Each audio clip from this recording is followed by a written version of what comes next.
Today we have an extremely interesting topic. I must tell you that when I start thinking about it and, in ALMA and the staff, there were so many issues that we wanted to discuss. I'm not sure we will have the time to discuss all of them, but let's see. So let's get started. Thank you everybody for joining us to the webinar about the challenges of the next administration, American administration in the Middle East. We are broadcasting here from ALMA Center. ALMA is an independent organization, non-profit organization dealing with the challenges, the security challenges of Israel on the northern border.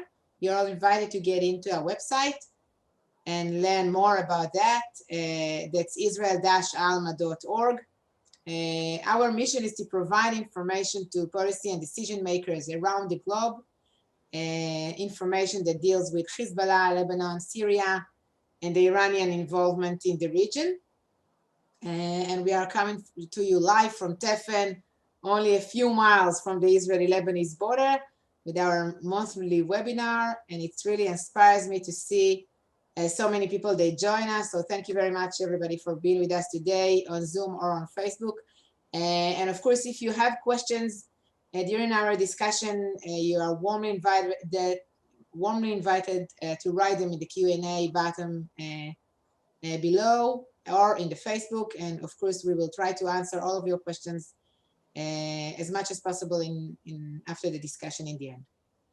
And now to the most interesting topic of the month, other than finding out who is the next president, of course. The Middle East is a very dynamic area with really rapid development. Challenges are changing all the time. And what's needed here is really a consistent, flexible, and creative policy in order to be capable of dealing with this changing reality. Any administration in the United States will have to deal with a completely different reality than the previous one 4 years ago or 5 years ago, even 5 years ago. But, one thing didn't change.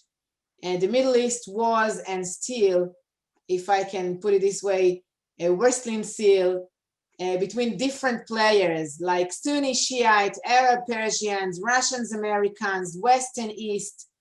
Doesn't matter how you define this, eventually it's a campaign or a conflict between superpowers, a conflict about influence, control, values, and of course money, a lot of money. In the coming year, the American people will continue to turn inward because of the raging pandemic and even a divided nation. Unfortunately, America's and Israel's adversaries in the Middle East will see this as an opportunity to accelerate the American withdrawal from the region and thereby undermine Israeli security and interest and also the American security and interest. Iran, of course, which is the best example, is relentless in pursuing the expansion of its Shiite corridor and solidifying its position in Lebanon, Syria, Iraq, and to threaten Israel. While Israel continues to monitor the northern border to prepare for the next possible war. Guys, I live not far from the border. All my staff live not far from the northern border here. We hear this happening every night, and we see this supervision happening every day. It's not just a statement, it's our reality over here. In the southern part of the region, Hamas and the Palestinian Authority continue to challenge Israel's security. And yet, there are also some good news here. The breakthrough of Abraham Accords with the Arab Gulf states and later with Sudan have marginalized the Palestinians, put Iran on notice, and weakened their veto on Israeli diplomatic progress with its Arab neighbor. The new administration will have to deal with all of that in order to make sure that in light of these developments in the Middle East, the interests of the United States and the security of Israel would not be damaged. With all this chaotic situation, it's actually very important to choose your battles, to prioritize, to understand what's important and what's urgent. what should be done for the short term and what should be done for the long term. And in order to answer all of these questions, I invited my friend and colleague, Dr. Eric Mandel. Dr. Mandel is the founder and director of MEPIN, the Middle East Political Information Network. MEPIN is a private Middle East research analysis read by members of Congress, their foreign policy advisors, journalists, think tanks, and more. Dr. Mandel regularly briefs members of Congress about the current geopolitical situation in the Middle East. He visits the Middle East, meeting with leaders and decision makers. This is how we met, by the way. Most recently visiting Israel, the West Bank, Egypt, Jordan, Iraq, Dubai, Bahrain, Abu Dhabi. Oh, I envy you, Eric, that you can go to all these places. Dr. Mandel is the Syrian security editor of the Jerusalem Report at the Jerusalem Post, and is a frequent speaker and scholar in resident, including in many universities campus. I don't have the time to say all the names, but it's truly a lot of them. Dr. Mandel has been a keynote speaker for American defense industry in the Middle East, speaking to their Arab and Muslim governments clients. He also leads seminars in the Middle East, meeting with Hamas, the Muslim Brotherhood, Egyptian Foreign Ministry, Palestinian citizens of Israel and West Bank, and Israeli leadership. So, Eric, after this always interesting introduction, I want to begin with the question of what's the most urgent issue that this new administration will have to deal with? Where do they need to make the fastest decisions from all these different arenas in the Middle East? So before I mention what that is, which is Iran, I think the Biden administration, hopefully it soberly will look at where we are right now and be beyond politics. So they can look at what President Trump and his administration did and be wise and judicious and not just get rid of everything, as we say, throw out the baby with the bathwater, get rid of everything that is done, but to use what Trump has done in the Middle East to leverage the new administration's foreign policy goals. The first thing, the most important thing for the United States in the region is Iran. Now, Vice President-elect Biden has said, as well as his advisors, Tony Blinken, Jake Sullivan, Michelle Fournoy, have all said they are going back into the deal if Iran goes back into compliance. But the deal so much has changed since the deal. Iran has broken many of the things it was supposed to do. And the fact that the current President Trump has put on sanctions and put such stress on the Iranian economy that the President Biden has tremendous leverage here in being able to renegotiate. But so he said he wants to go back to the old deal, but we'll do some negotiations afterwards. Let me tell you, when you're dealing with the Iranians, that's not the bazaar you want to be doing in Tehran. They're going to laugh at us. And we've given away the store a little bit where you're saying we're going to go back to the deal. I think what we should basically say was the fundamentals of the deal of stopping them from proceeding is good. But we did really, to American and Israeli security interests, we created a pathway for them for a legal industrial size nuclear program. And what we really need to do is to really end their nuclear development. Remember, we gave a terror state the right to enrich. This is mind-boggling. We never had military inspections on military sites. We gave away that they can do R&D and advanced centrifuges. If this is just for energy, why do they need to be working on IR-4s, 6s, 8s in spinning? They never got rid of fully of their plutonium plant in Iraq. We really need to go back there, and they really need to be wise and step back and get the patience that the Middle East has in time. They can wait us out. This is a revolutionary regime. Americans say, well, sanctions haven't worked. They're a couple of years old. They have worked. There's tremendous stress. What we really want, which we won't say, but I'll say it out loud because we're amongst friends, is we want a non-kinetic regime change. That means we don't want military intervention. We want to support the Iranian people, something that we abandoned in 2009 in the Green Revolution. So how will the Biden administration, will it leverage what's there with the sanctions, or will it just give away the store right away? I can even add to that, that in a way, we are, in this respect, in in a similar situation to the situation that we experienced the day before the JCPOA was signed, because the Iranians back then were also under sanctions. And they were the one who asked to renew the negotiations for agreement.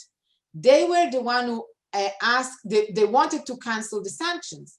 And I think in a way, this is something that should be used as an advantage by the Americans, policymakers, to say, okay, the Iranians are under pressure.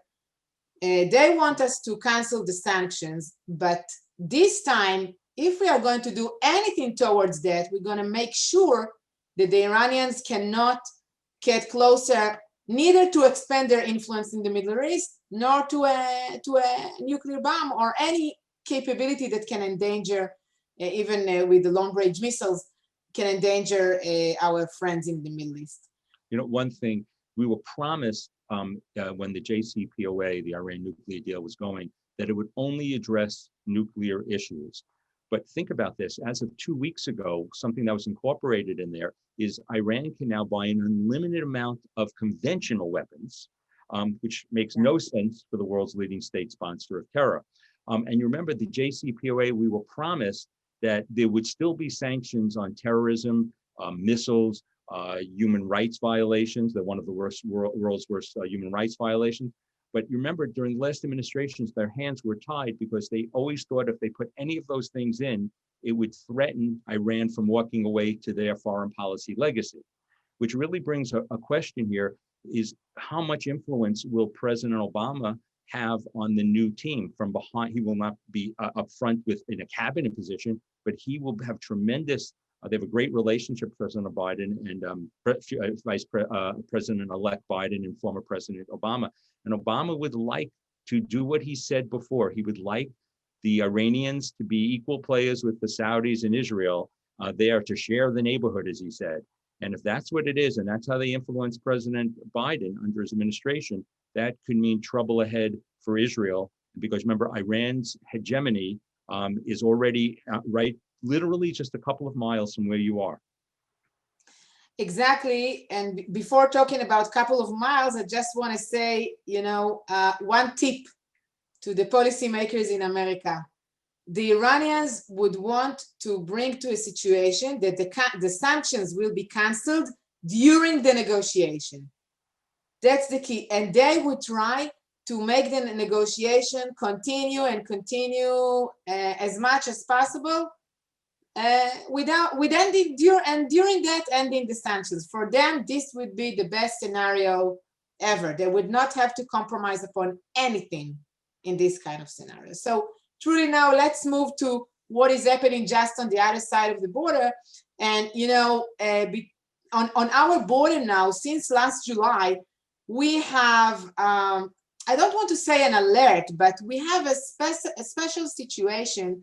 There is a kind of an open bill open tab between Israel and Hezbollah.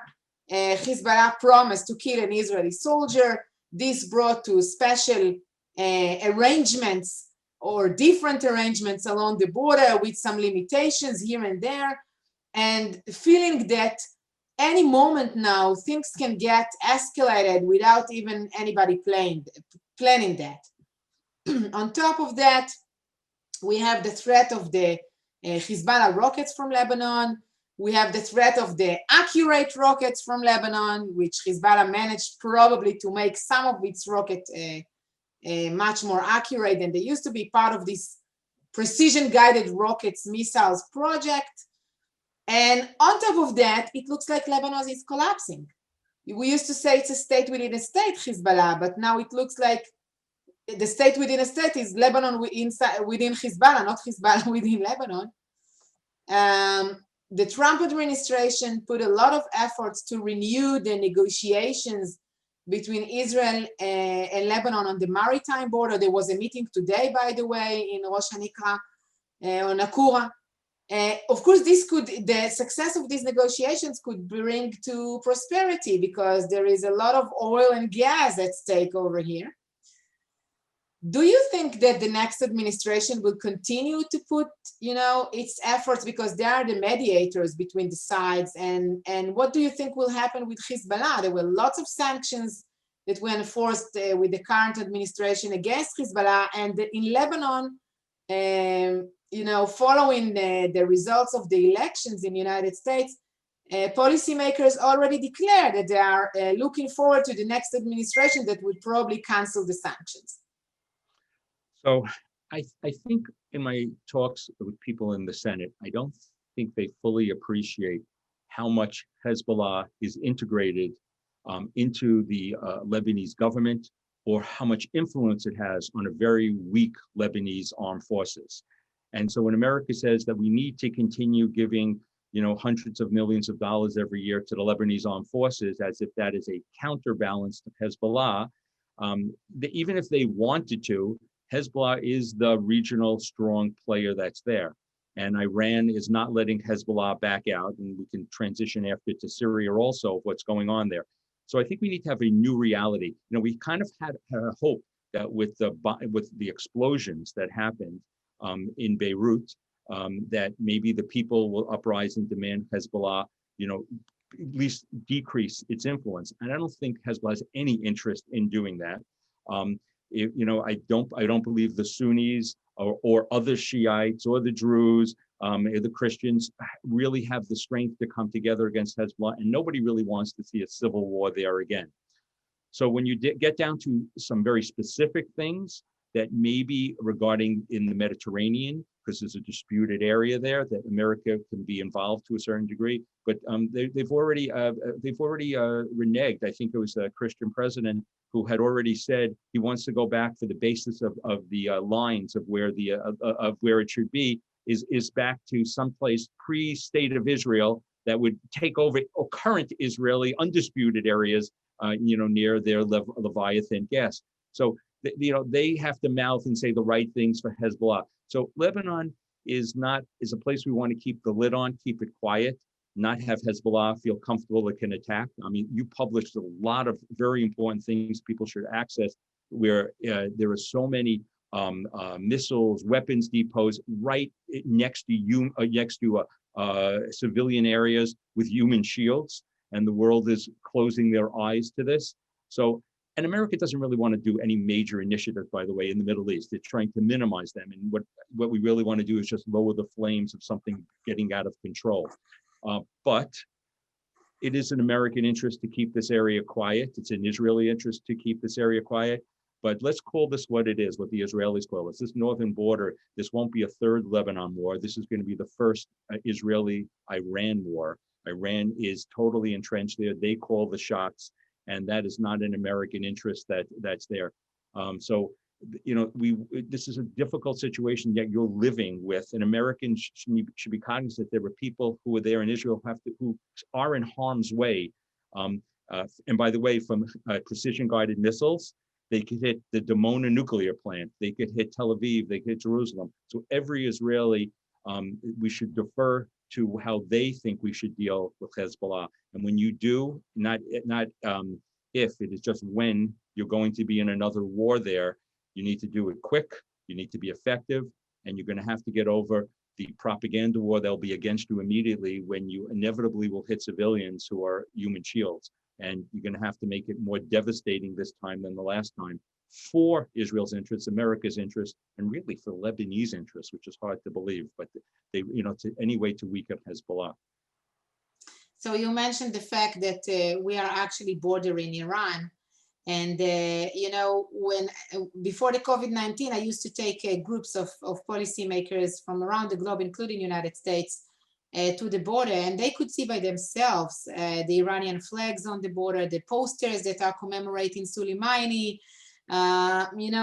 When I'm saying Iran is on my border, this is clear. This is something that is visible even without a binocular. It's really easy to see it. And this is something that was totally not obvious 10 years ago. Hezbollah put back then lots of efforts to hide its Iranian identity. And today, Hezbollah declares its Iranian identity. It's part of its narrative in a very open way. And I think this is one of the major changes that happened here in the region, is the fact that the Iranian involvement in the region became very much open and very much public, and they are not trying even to conceal it by any way. So with this statement, I want to move to Syria, which is also in kind of a turning point, because the civil war had ended in most of the territories in Syria. You know what? I want to do this while I'm screening a nice map.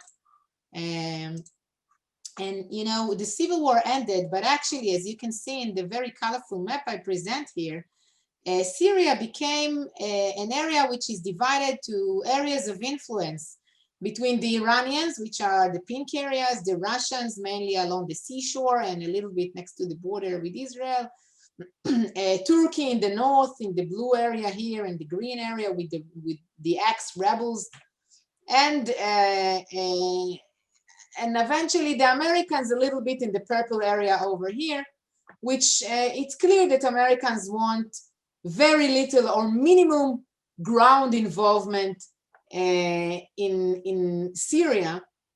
If you look at the map, you can see the ground corridor that everybody's talking about, all these green lines that goes from Tehran all the way to Damascus. The only one that is open, by the way, is only the middle one that goes through border crossing El Bukamal. And it's also not too easy from there, because ISIS is, you know, bombing here and there. Somebody else is probably doing the same as well. But from Tehran to Damascus, the shortest route goes through El Tanaf. And luckily over there, the Americans are still deployed, meaning that they are blocking the Iranians from having a short route all the way from Tehran to Damascus. We in ALMA Center, by the way, published a report that dealt with the presence or the deployment of Hezbollah along the Israeli-Syrian border. We managed to allocate about more than 50 locations or areas where Hezbollah is present on our border, with two units, the Golan File Unit and the Southern Command Unit. One unit is composed mainly from Syrians, and they are responsible for carrying out terrorist attacks against Israel. The other unit is composed of Lebanese Hezbollah, and they are responsible for training Syrian army, which is unheard of. You know, a terrorist group is training the sovereign army. And eventually, as you said, everything comes from Iran. All the financing and the ideology and the orders come from Iran. And we have Iran on our border also on the Syrian side. My question to you is, how do you think that we can bring to stability, or Americans can bring to stability in Syria without giving it, you know, as a present to the Russians and the Iranians, or on the other end, without having more boots on the ground, which I clearly understand it's not within the interest of any administration? Well, I think it is. I think this, I'm going to be critical of the current administration. I think the idea of leaving Syria is a major American mistake. In the north, we handed over to the Turks, we handed the Kurds to them, who were American allies.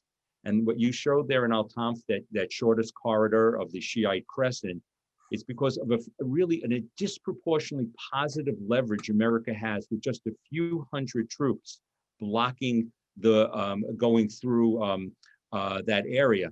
And I believe President Trump, and listen, every administration wants to get out of the Middle East. We're war weary, but we do not have the American troops there. We really, thank God, don't lose troops very frequently. They're really not front line, but we really need the Americans there to support and stop that corridor.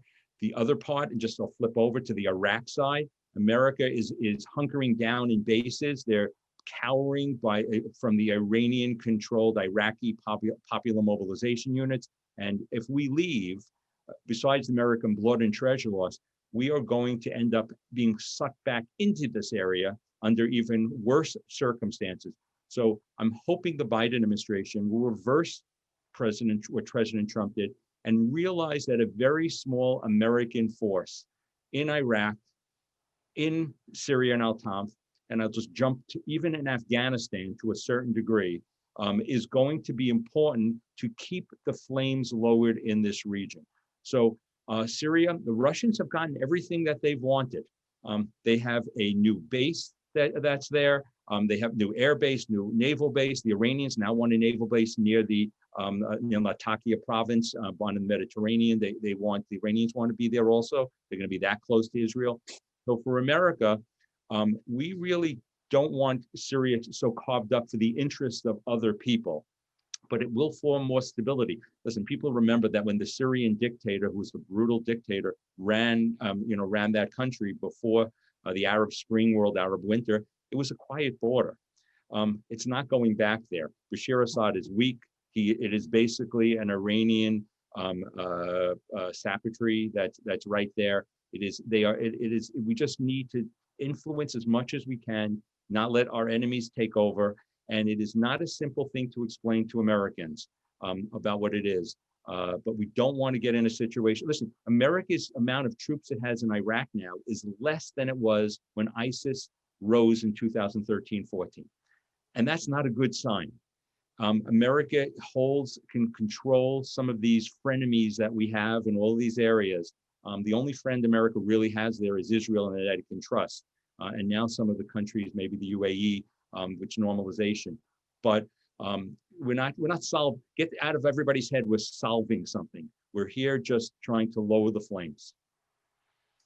Okay, Eric, so before we go to the UAE, I want to make a sharp turn in and a short stop in the Palestinian Authority.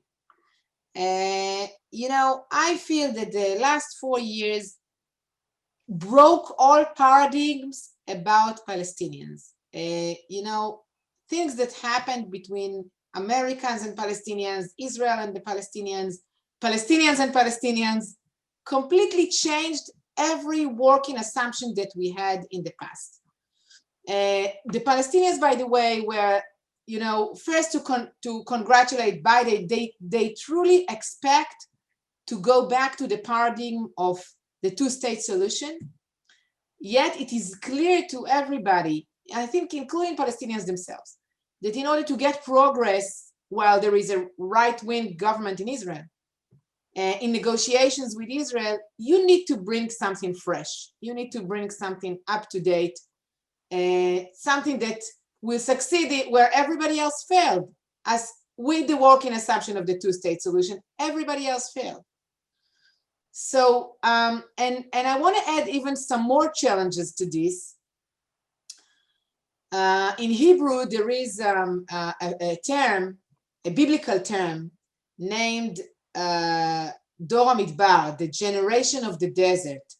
The generation that was the slaves in Egypt could not be the generation that would actually enter the promised land. I personally believe that the generation of Abu Mazen, which experienced the Nakba to their version, or experienced 48 or 67, is a generation that it really be difficult to get progress with. Now, Abu Mazen is, 86 years old. The Palestinian Authority became a symbol to failure in the view of the Palestinians themselves. It's not something that I'm saying as an Israeli, it's something that the Palestinians themselves are saying. There is a lot of fear over here that after Abu Mazen's death, the Palestinian Authority areas will deteriorate into civil war. There is a clear separation today between West Bank and Gaza. Gaza is controlled by Hamas in the past almost 15 years.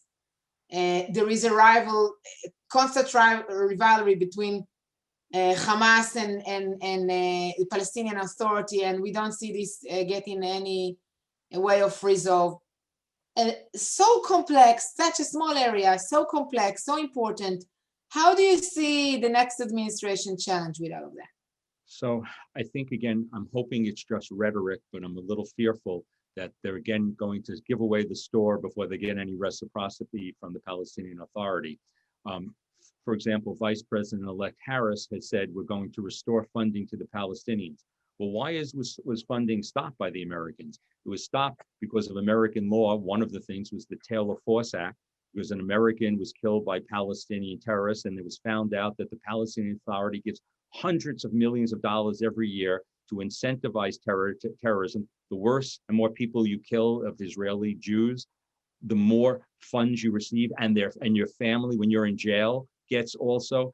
So we should not be restoring any funding there for two things. One, we shouldn't be restoring it until they disentangle and stop and no sideways for them to incentivize terrorism and pay the families to incentivize terrorism.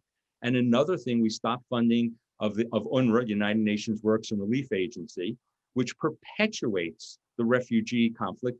So, which basically is, which says that though people of descendants indefinitely of Palestinians can come back and take over Israel and demographically destroy it. Let's get rid of this. The best thing to do if we want to advance a two-state solution, if that is the best thing that works out, and that's what the administration wants to do, is not restore funding until we, America, get something in advance, because this is not fertile ground. Sabi Barakat just passed away, and I was watching on BBC yesterday, and all the eulogies, talking about him, a great man of the Palestinians. I mean, this man, from every definition of anti-Semite was there, aside not wanting Israel's right to exist. They claim he was for the two-state solution. The solution was a Arab-Palestinian state and a binational state that will be run by Palestinian Arabs. The Palestinian people, in polls of Palestinians, it's very clear, like you said, they don't trust the Palestinian Authority. They know it's a kleptocracy. They have stolen their own people's money. So we should not be getting them in there. And I'll just finally say on this point, if anybody still believes that the Israeli-Palestinian conflict is the Gordian knot to untie for Middle East, they are not awake, because the Sunnis and Shiites will still be killing each other. There'll still be problems in Libya, the Iranians and the Saudis, Turkey wanting hegemony, Egypt wanting to bring back its glory. I mean, you can go Egypt's poverty. I mean, every one of the other things would still be going on if the God forbid wasn't in Israel. So the Israeli-Palestinian conflict is important. I saw Yossi Bellin yesterday, where he said it's still the most important thing. That's what Saib Erekat, legacy is. No, it's not, Yossi. What it really is that it has become a tertiary issue. And the more we can marginalize it, the quicker there could be a resolution and the Palestinians become more reasonable for their own good. Well, I agree. In any case, you look at that, Palestinians will benefit with any progress and with any understanding from their side of what should be done in order to get this kind of progress when we speak about attitudes towards Israel and towards terror. Okay, so we talked about risks, but I think that, we talked about nuclear Iran and with Hezbollah and Hamas, and instability in the Palestinian Authority, but I think there are also a lot of opportunities here, especially now after what we call the Abraham Accord. And even before that, the feeling was that Israel has more in common with some Sunni states in the Middle East, and that these Sunni states in the Middle East chose side in this East-West campaign.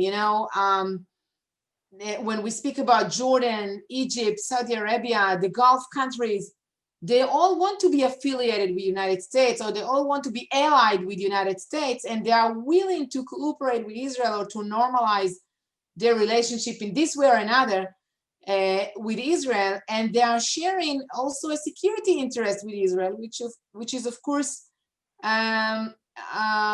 standing still against radical Islam, whether it's Sunni radical Islam, which is ISIS or Muslim Brotherhood, or Shiite radical Islam, which comes from Hezbollah and Iran. I think that there is a sentence in a musical that I truly love named The War of the Worlds, that says that maybe from the ashes something beautiful will grow. So maybe from the ashes of the Arab Spring and the civil war in Syria and this superpower conflict in this Middle East, very bleeding Middle East, something beautiful can grow with all these new opportunities that we can see with the normalization of the relationships between Israel and other countries. How do you see this when we speak about new administration? You know, I think you're so right. When things look bleak, there are always opportunities. So again, these are areas we don't share values very often, but we share interests. And right now, everybody thinks the interest between Israel and the Gulf states is regarding Iran. And yes, that's incredibly important. But they also look to Israel as a first world innovative country that if they can economically be stronger, their dictatorships, monarchies will all be stronger. And by the way, a lot of people look at the world that capitalism isn't always so great, but a controlled autocracy led by, like as the example of China, that you can have autocratic rule, but have capitalism there. And so people don't necessarily have Western liberal democracies as their goal. So the one wonderful thing here that people are missing, they'll say, well, this is the first peace deal since the Egyptian peace deal, the Jordanian peace deal with Israel. Those are not good peace deals. Those are they're very cold. There is no people-to-people interaction. The UAE and the Bahrain deal are people-to-people. Israelis are going there. People from the Emirates are coming to Israel. There is person-to-person interaction. That's how you make peace. That's what we're missing in Jordan and Egypt. Now, regarding this administration, they are going to have to swallow hard and say, we have to get back with the Saudis. Really, the Democrats have been very, very upset since the Khashoggi affair, which is fair, that the Saudis are this horrible human rights country. But yet the Crown Prince, MBS, is somebody who's looking towards modernity and can be influenced. And he's going to be there for another 50 years, likely. So the idea that you're going to marginalize the Saudis for their human rights abuses, they're not even close to the human rights abuses now of Iran, who the American administration wants to get back in bed with. So again, interests, not values. And so what we need to do, the best thing for the region is for America to facilitate the Saudis to finally come out. It may not happen until the current king dies, but when MBS is in charge, that Israel and Saudi Arabia has the next people-to-people peace deal, and let that lead to Kuwait and maybe Morocco and Malaysia and Indonesia. The one country that America is really missing who they truly are here, and they have to watch for, is Qatar. Qatar, America is saying they're such a great friend and ally, but they're in bed, they protect political Islamists of both stripes, the Shiite, the Iranians, and the Muslim Brotherhood. And they fund anti-American rhetoric through their Al Jazeera network that's there. Now, it's complex because they share the world's largest gas field with the Iranians, but we, as a policy goal, and if I can talk one-on-one to Tony Blinken, I would say, get something from Qatar that they will come back. Qatar thinks they have us over the barrel because of our Al Udeid fancy air base there, and our central command is there. But the UAE is willing on their own dime to pay and move it a few miles over there. We should threaten Qatar that they have to move, that we're going to move unless they distance themselves from political Islamists and Iran. And we have an advantage here, and we're not taking advantage of it. And this is both Republicans and Democrats. Both misunderstand, even though they should naturally be with Sunni monarchies. Do you think it's the same issue with Turkey, where you have Incirlik there, and Turkey is a member in NATO, and yet Turkey of today has nothing to do with Turkey of 20 years ago? So Incirlik, if people want to know, is another base. And again, Erdogan, who's a political Islamist, thinks he has America over the barrel with the Incirlik base. But just remember, when a coup occurred against Erdogan a few years ago, they closed down our base that was there. Incirlik, and I've spoken to many people on Capitol Hill, it is not as important as Al Udeid. We can live without it. And again, we need to call Turkey's bluff. Turkey is not a natural ally of Iran or Russia. Those are actually historical adversaries. And if we put enough pressure on Erdogan, and he may be a political Islamist, but he's not suicidal, we can bring him a little bit back under the fold. But right now, they're at best a frenemy. They have the S-400 Russian system that could impede the advantage we have of our F-35 stealth weapon system. So that is a real problem. By the way, Turkey is also, like Iran, in free fall with their economy. And so, and they're also having tremendous problems now with Macron, just another energy issue, and regarding the beheading that occurred there, and freedom of speech. And so the complexity of these 5-dimensional things that are going on there. But this is an opportunity for Biden to join Macron to stop against political Islamism. The actual conservative Sunni states want to join in there. Egypt wants it. Only the political Islamists are looking to turn this. And remember, Turkey wants to become the Ottoman Empire again. It wants to control the Middle East, and people got to realize it. That is their goal, as does Iran want to control the Middle East. And neither one of those are friends of America, certainly not of Israel, at this time. Yeah, Turkey is a huge change. I remember times when Israel and Turkey were allies, and we had a security cooperation with Turkey, and we could speak with their army. And today, all these generals that we used to speak with are probably sitting in jail or just disappeared. And it used to be a democracy. I used to say that there are 2 democracies in the Middle East, Israel and Turkey, and nothing was left of that. Erdogan completely changed the face of Turkey, which is now becoming a radical Islamic state, even though I'm not sure all the people are following his line. But eventually, in the Middle East, it's not democracy. So it's not about the people, it's about the regime. And the regime there is going in the line of Muslim Brotherhood government. It is exporting terror almost like Iran, and doing nothing against that. And for me, it's really sad to see that, because I think there was so much room for prosperity and cooperation between Turkey and the West, and Israel, and the United States, and even Europe. I reminded you that 20 years ago, Turkey and the European Union had negotiations whether Turkey can join the European Union. And all of that just disappeared. So, you know what, now I want to open this for questions. I think that, there are so many topics that we can discuss. I invite everybody who is with us now, either on Zoom or Facebook, to send us questions, whether it's in the Q&A button in the Zoom or in the Facebook page. And we hope to try to answer all of your questions. So I think that the first question that interests us, we didn't speak about Russia, which is another superpower that is very much involved in the region. The wall in Berlin fell long ago, but sometimes for me, it feels like this West-East conflict never disappeared from the region. You think about it, Russia has become the address for Israel to fly over Syria, to hit, to preemptive attacks. Russia, for a weak economic superpower, they have an economy like Italy, but yet they have lots of nuclear weapons. They still think that they should be a major player, and they have played this to their advantage. They've saved Assad. As I said, they have their Tartus and Latakia naval bases, which are bigger and stronger. They've been able to ally with somebody who's not a likely ally, Iran, to help them, because all these countries, Russia, Turkey, Iran, they all want to put a thumb in America's eye, get America out, and then they'll fight it out amongst themselves.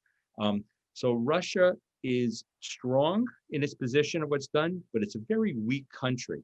But again, they do look like they want hegemony from there. They are in Crimea. They are in eastern Ukraine. They are the address that Turkey went to when they tried to make a deal for Turkey to get a piece of action in northern Syria.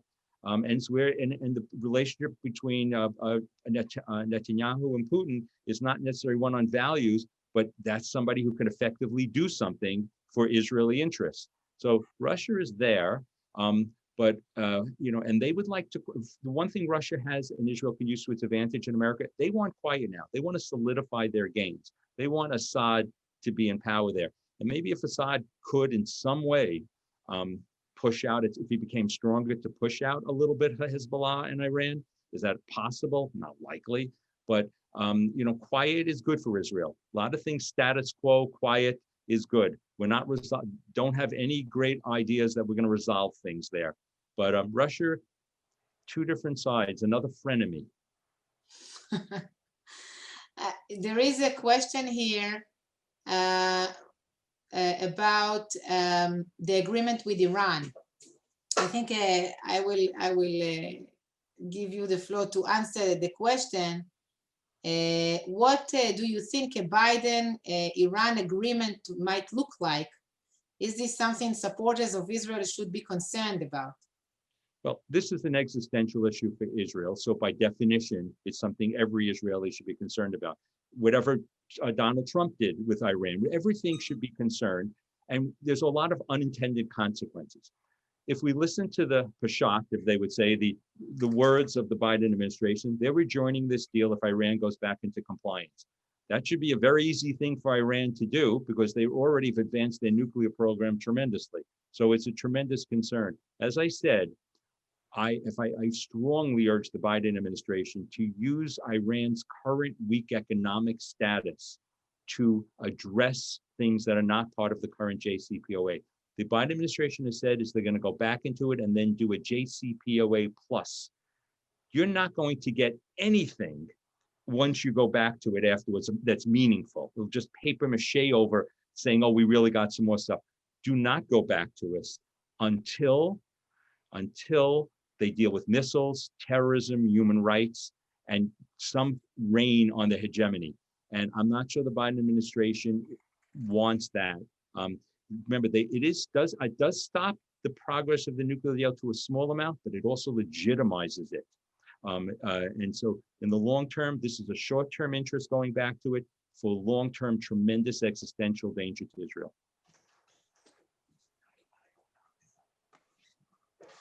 Okay, there is another question here about UN involvement,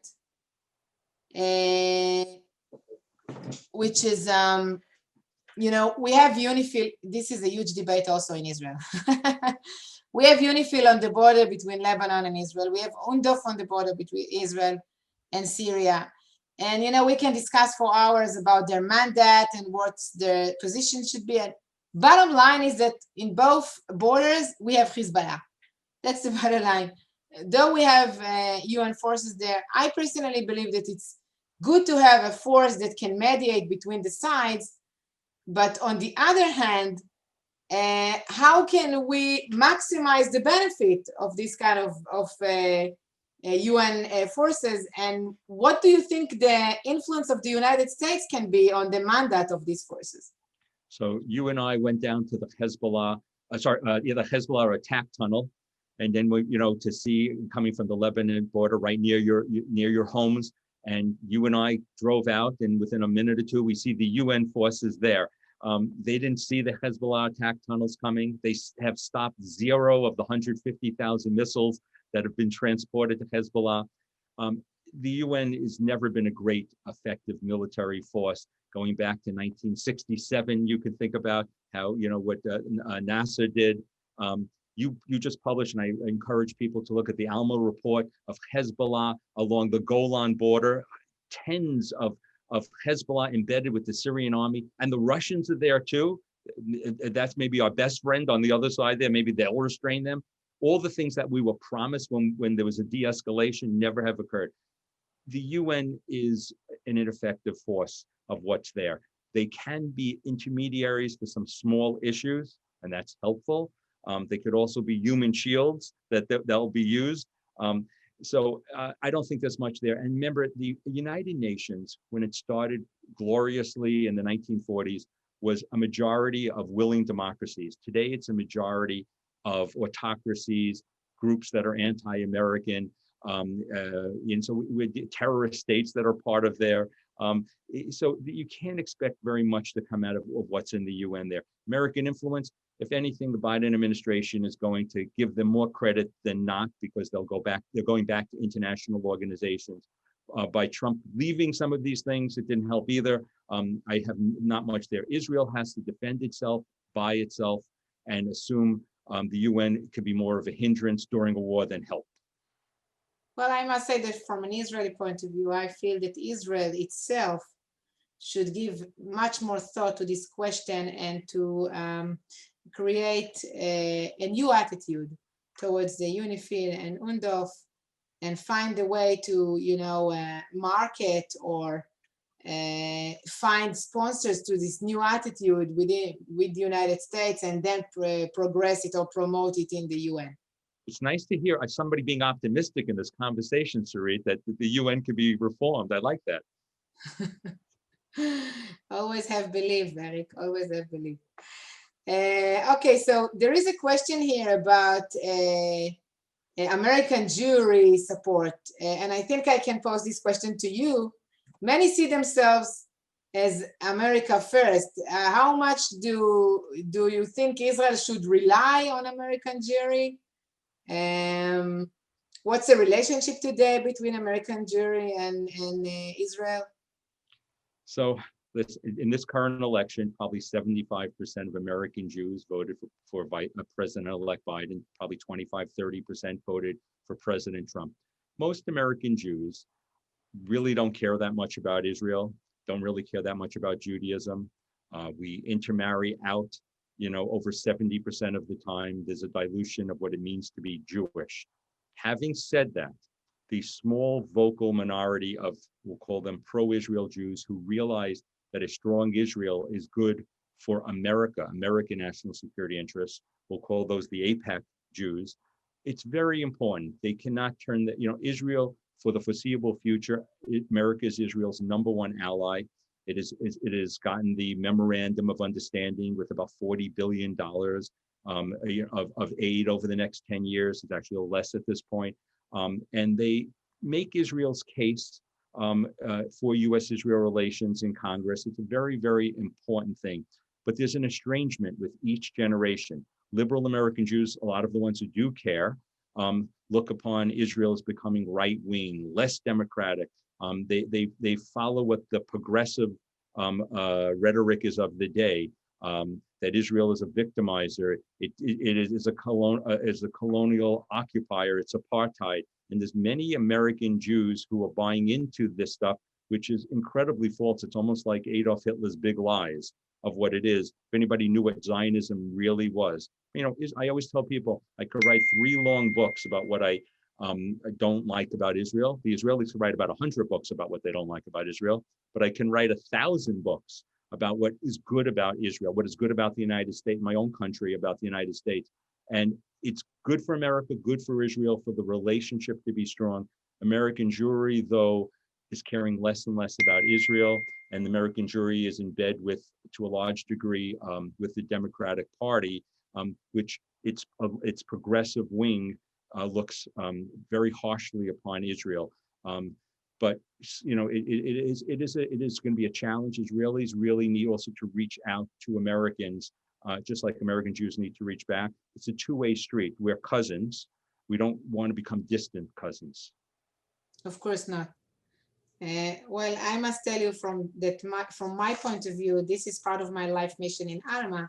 The fact that we are providing this kind of knowledge about what's going on the northern border and how we live here. This knowledge is also,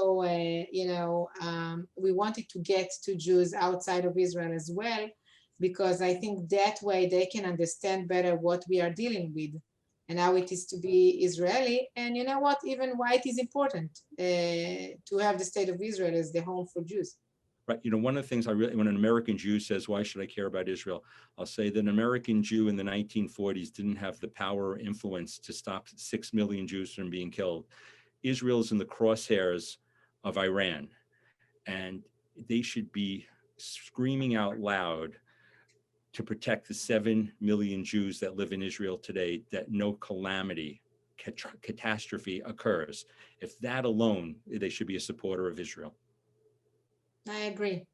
So, you know what? It truly leads us to the last question here, which is about Israeli politics.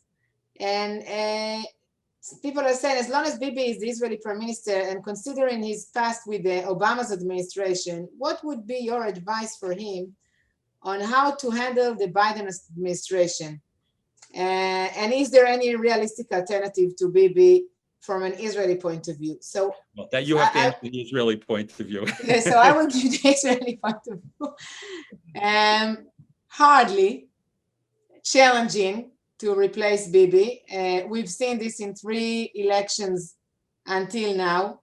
to get the majority of the votes against Bibi. It's difficult because actually today in Israel we have three political blocks. Those who are for Bibi, those who are against Bibi, and the Arabs. And as long as you cannot, mix these three blocks and create a different scene, we are stuck in a very complicated political situation. It's not even left and right. With Biden, I would give a short advice. You would probably give the long version of the advice. Any administration in Israel, any government in Israel should make sure that it is keeping an open dialogue and a constant dialogue with both Republicans and Democrats. That's because you Americans are changing the government every 8 or 4 years, doesn't matter. Either way, it is changing. So we need to keep an open dialogue with both sides. Right. If President-elect Biden, when he becomes, all Americans should support whoever is a Democratic elected president. That's what brings our democracy together. Division is not good for Americans. A strong America is important for a strong Israel. A weak America that's not focused is not good for Israel's security interests. So we really want to unify what's there. There will be challenges here. President-elect Biden is a long critic of Israeli settlements, going back to Golda Meir. I mean, he goes back that long, and to Menachem Begin.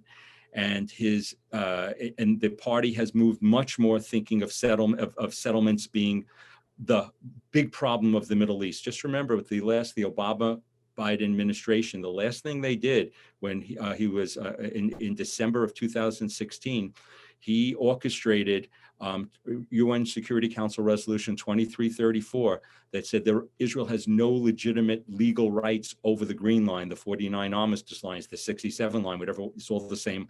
That, in other words, the Western Wall of the Temple Mount is actually a war crime by that definition. It was a terrible thing that undermined UN Security Council Resolution 242. I hope President Biden realizes that the issue is gone to the point, if it was territorial, this would have been resolved a long time ago. This is an existential issue of the Palestinians, but not so much the greater Arab world, because of the Abraham Accords, that the Palestinians have to learn that to share the area and have Israel's right to exist as a Jewish state, and they need to exist if whatever entity is created in the Israel, if it's for Israelis to decide, not for Americans to decide, if it's 2 states or whatever else it is, and it's agreed upon, that it is demilitarized. And people got to remember that President Trump was right about one thing, and with the Israelis on both sides really say security-wise, you cannot give up control in one form or another of the Jordan River Valley. Thank you, Eric. There is one last question here that actually helps me to wrap everything up. And you know what? And even focus on my small world here on the northern border. Should Biden decide to withdraw from Syria and Iraq or Tanaf border crossing and re-enter the Iran deal, what should be the immediate and long-term implications for Israel, and in particular our northern border? Well, I will take that saying that wow, this is, for me, this is the worst case scenario. In the Army, we have the probable scenario or the dangerous scenario. This is a dangerous scenario if Biden will completely try to reverse reality 4 years ago, ignoring all the developments that we have discussed here. I truly hope that this is unlikely to happen, because nobody can ignore everything that happened over here in the past 4 years, but definitely to give more power to Iran means to unstable the situation on Israel's northern border. And, I hear a lot of people saying that with Hamas, they became the sovereign in Gaza, and it put a lot of restraints on Hamas. Tell that to the children of Sderot. Yes, that are experiencing the missiles of Hamas all the time, here and there, once in 2 weeks, once in 2 months, all the time. So I don't want this reality for my kids over here. I want 0 missiles in the north. So no doubt that this Middle East, this changing Middle East is, bringing so many risks and opportunities and surprises to United States and Israel. Eric, it was an honor and pleasure to host you today. Thank you very much. We're going to go back. Sarit comes with me to Washington, and she's a big star on Capitol Hill. So we have to come back as soon as Corona is over. Yeah, and we can also do that with Zoom as well. I hope that soon we can meet in Washington or in the Galilee over here. So I'm grateful. Thank you very much for being with us today.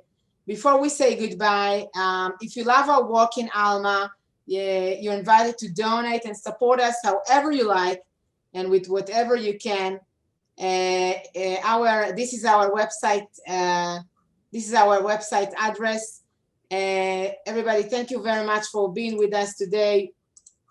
If you enjoy what we do, if you enjoy this webinar, you are invited to have your own group.